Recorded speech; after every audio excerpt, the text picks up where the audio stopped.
we're going to transition into talking about the Crown. I want to talk about the men's tournament in a little bit too. So as the men, we just learned this morning, headed to the College Basketball Crown. It's the first time this event is being held. It's in Las Vegas. You've got tie-ins from the Big 10, Big East, and Big 12. And you have a number of other at-large in there. Nebraska and USC are the two from the Big 10. That information I just got, I just tweeted it out as well, but it is about the NIL prize pool, name, image, likeness, because that's one of the reasons to go to this. There's the potential to win money for your team. There will be $500,000 in total prizes going out to this. Obviously, the majority of that goes to the team that wins. $300,000 to the team that wins in Las Vegas. $100,000 to the runner-up. $50,000 to the two semifinalists that don't advance to the final. So you make the semifinals, you're getting at least $50,000 for your team, and that's breaking right there. I just got something from a source, and I've tweeted that information out as well. I will add that to the College Basketball Crown story for Nebraska that you can find at huskermax.com as well. But Nick, as you just hear, before we look at the bracket, just hearing those numbers, because that's the first time I've seen or heard from anyone specific numbers on who gets what, your initial reaction? It's significant for programs like Nebraska. I take a look at a lot of these teams that are in the Crown, and these are all teams that I think, maybe with the exception of Butler, that I look at and say, I can ask a similar question that I'm going to ask about Nebraska, and you and I have already talked about this too, and that is, what is your commitment level from a rev share and from an NIL standpoint, from a collective standpoint?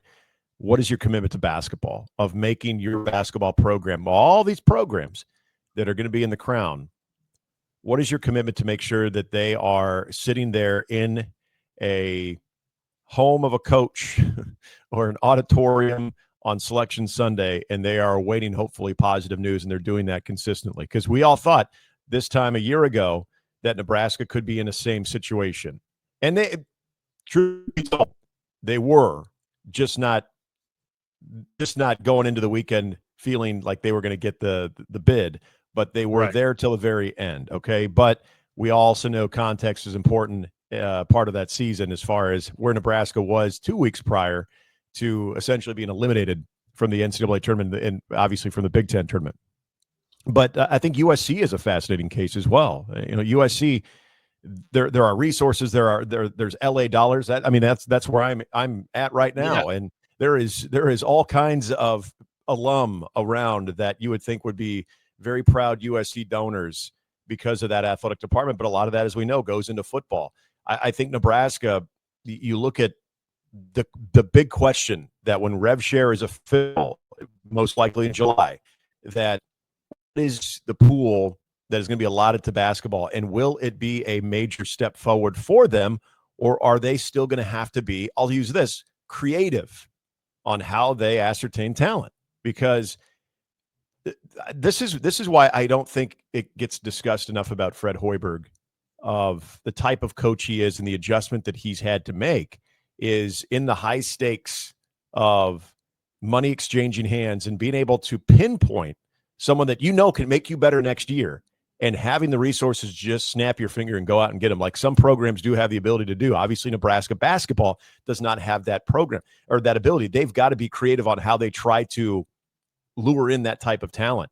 Mm-hmm. This type of money, these little things here, and I know a lot of people might be rolling their eyes at $300K and say, that's not even going to get you a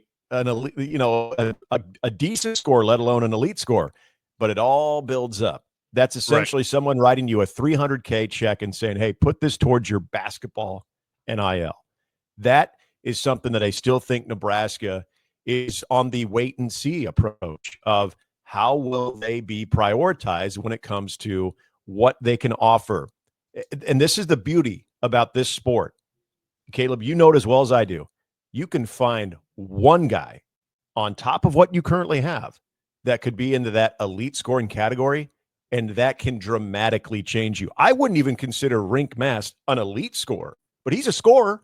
And if he's healthy this year, what that does to this team, with a lot of guys coming back next year, you would think, okay, find that elite score. So again, you win that type of money, that helps. That is essentially someone just handing you over a $300K NIL donation and just saying, I want this earmarked for basketball, as opposed to, just put this in the athletic fund. And, if you want to get yourself a wide receiver, go for it. If you want to get yourself a outside hitter, go for that as well.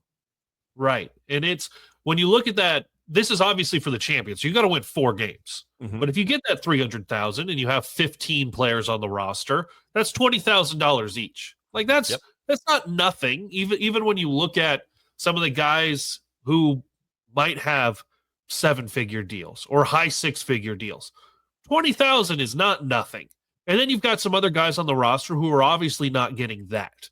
And that's not just for Nebraska, but that's for these other programs. And you look at a lot of those at large, apparently all of the Georges were able to make the field. You've got George Washington, Georgetown in there. So you like Boise State, 300,000, and they're going to be one of the favorites to win this as well. They feel slighted. They feel like they had a chance. They got knocked out by a couple of those bubble teams that we thought might not make it in. So, there's obviously going to be a little edginess to them. Yeah, you've got them. So here's the way the bracket lays out. And I apologize that I don't have this saved. Actually, I might be able to pull this up. Let's see if we can do this in real time. If I can pull up this bracket. There we go. Nice. Look how beautiful that is. All times Pacific, so that Nick can see all of them to his body clock. But Utah and and Butler are going to be the opening games there on March 31st. Also George Washington and Boise State. Then Nebraska, Arizona State, followed by Georgetown, Washington State. Other side of the bracket is DePaul, Cincinnati, Oregon State, Central Florida, Colorado, Villanova, Tulane, USC. Those games March 31st, and then April 1st, and then April 2nd and April 3rd for the second round, April 5th for the semifinals, April 6th for the championship game. FS1 has the first 2 rounds. Big Fox has the final 2 rounds. It's not the NCAA tournament. No. But it's when you compare this field to the field that's in the NIT, this is a definite step up. No, you're not on campus. And that's one of the cool things about the NIT is that you are on campus. But there's NIL dollars involved. And this is a good field of teams that is outside of the NCAA tournament. You know what? You would have preferred to be playing this week in Wichita or even Dayton. I don't care where it is. But if you're not there, this isn't a bad consolation. No, not at all. And it's interesting. I'm glad you put the screen up there too for people who are just seeing this, because there is a pretty significant commonality with all of these teams that you're seeing represented. You're not seeing any major college basketball blue bloods that just had an off season. And I think this is not a one-off.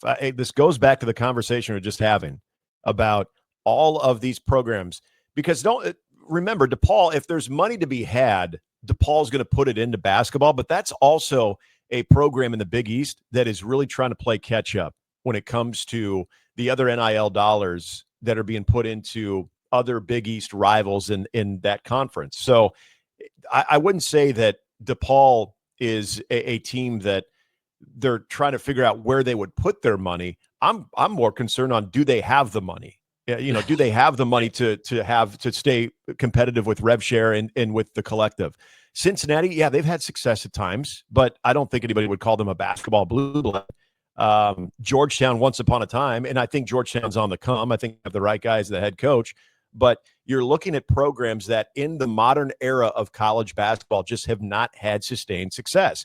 And so every one of them, just like Nebraska, is looking at this as a major opportunity to play the high stakes game of roster recruitment and being able to find those types of players that can take them to that next level. So it's a very attractive field, because there's going to be, I think, a major sense of urgency when it comes to being able to win this thing and get that $300K into your collective pool and be able to distribute that out and be able to find the future players that are going to take you to that next level. And so I think there is something about this were maybe earlier when we knew that this would be a postseason potential for any team, that we kind of rolled our eyes because we remember the CBI, we remember the CIT, the tournaments that your athletic department has to come up with money to pay for your team to go to it. Well, this is one that's actually paying you. So I know now that people understand it a little bit.